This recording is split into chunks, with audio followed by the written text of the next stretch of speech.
विद्यालय खोलने वाली सावित्रीबाई फूले को याद करते हुए इस देश में सामाजिक न्याय परिवर्तन की लड़ाई लड़ने वाले माननीय काशी घाट जी को याद करते हुए और इस देश में पंचायत में आरक्षण लागू करने वाले माननीय नेताजी को याद करते हुए मैं अपनी बात को प्रारंभ करना चाहता हूं।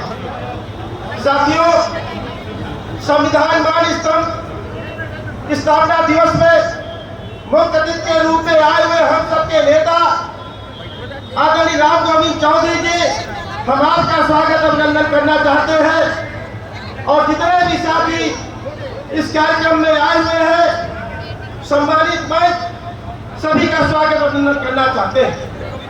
काश अपना देश इतना महान हो जाए, काश अपना देश इतना महान हो जाए, हर हिंदू अम्बेडकर और हर मुस्लिम कलाम बन जाए, हर हिंदू अम्बेडकर हर मुस्लिम कलाम बन जाए। साथियों, संविधान मान स्तंभ दिवस की आवश्यकता क्यों पड़ी? क्योंकि आप देख लीजिए किस तरीके से भारतीय जनता पार्टी की सरकार हम लोगों का आरक्षण ठगने में लगी है।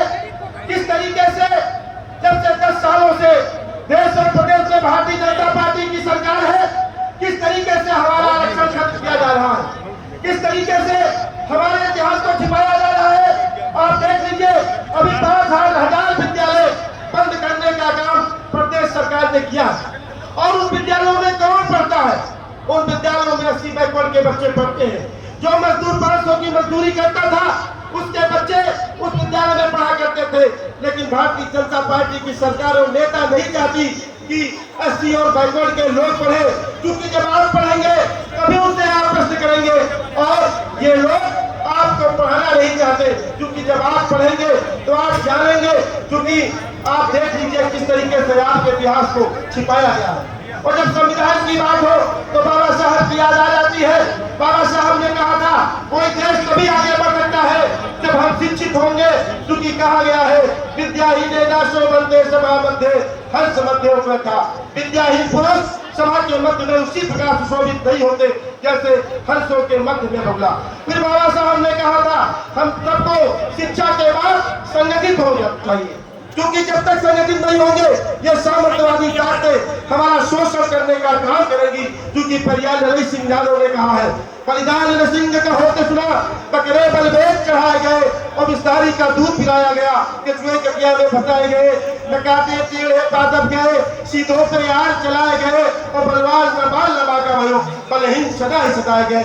इसलिए साथियों, हमें सबको संगठित होकर इतनी मेहनत करनी होगी कि 2027 में इस सूबे के मुख्यमंत्री हम सबके नेता आदरणीय अखिलेश यादव जी बने और जब अखिलेश यादव जी इस सूबे के मुख्यमंत्री होंगे तो रोजी रोटी सस्ती होगी, दवा पढ़ाई मुक्ति होगी।